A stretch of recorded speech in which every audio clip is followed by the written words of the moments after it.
Hello YouTube family, કેમ છો બધા? મજામાં ને? તો સ્વાગત છે આપનું આપણા નવા એક વ્લોગમાં, નવા વિડીયોમાં. તો સૌથી પહેલાં તો બધાને જય શ્રી કૃષ્ણ, જય માતાજી, હર હર મહાદેવ. તો આજે છે નાગપંચમી. તો નાગપંચમીની બધાની હાર્દિક શુભકામનાઓ. અને નાગપંચમીનો અમારા ગામમાં એક સરસ મજાનો મેળો ભરાય છે. તો તમને મેળો વિગતવાર બતાવીશું, તો વ્લોગમાં અંત સુધી બન્યા રહેજો. અને હજુ સુધી જો આપણી આ ચેનલ સબસ્ક્રાઈબ પણ ન કરી હોય તો આપણી આ ચેનલ સબસ્ક્રાઈબ કરી લેજો અને વિડીયો અંત સુધી જોજો અને વિડીયોને લાઇક કરી દેજો, કારણ કે અમારા ગામનો મેળો છે તો તમને વિગતવાર બતાવશું અને વૈદેહી માટે શું શું રમકડા પણ લેવી છે એ બધું બતાવશું. તો વિગતવાર તમને બધી જ માહિતી આજે બતાવશું, અમારી દિનચર્યા, આજનો દિવસ. તો ચેનલને સબસ્ક્રાઈબ કરી વિડીયોને લાઇક કરી દેજો.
તો જો ફેમિલી મિત્રો, આપણે મેળામાંથી નાસ્તો લાવ્યા છીએ.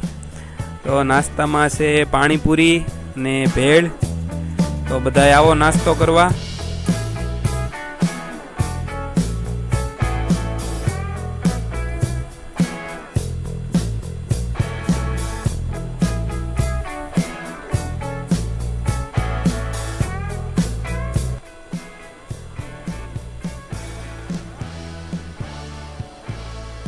તો ફાઇનલી અમારે મેળામાંથી વૈદેહી બેન માટે એટલા રમકડાની ખરીદી કરી છે. તમે જોઈ શકો છો ડાયનોસર છે. મોટા ભાગના તો ઘૂઘરા ને એવું જ લીધું છે, કારણ કે એને ઘૂઘરા નીથી રમવું વધારે ગમે છે. આ એક છે હાથીભાઈ છે. તો જોઈ શકો છો રમકડા વાળીને બેનનું રિએક્શન કેવું છે.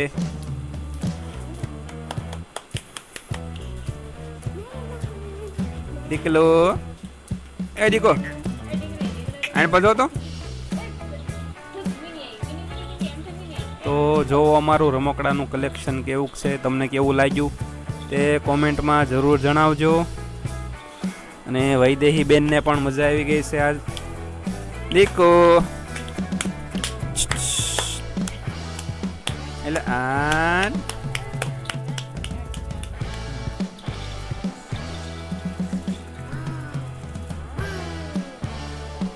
ડાયનોસર છે તે સીધો જંગલમાંથી તે આપણા ઘરે આવી ગયો છે. એનો જીવ શેમાં છે? શું છે એ? માછલી છે. હા, માછલી એને ગમી ગઈ છે વધારે.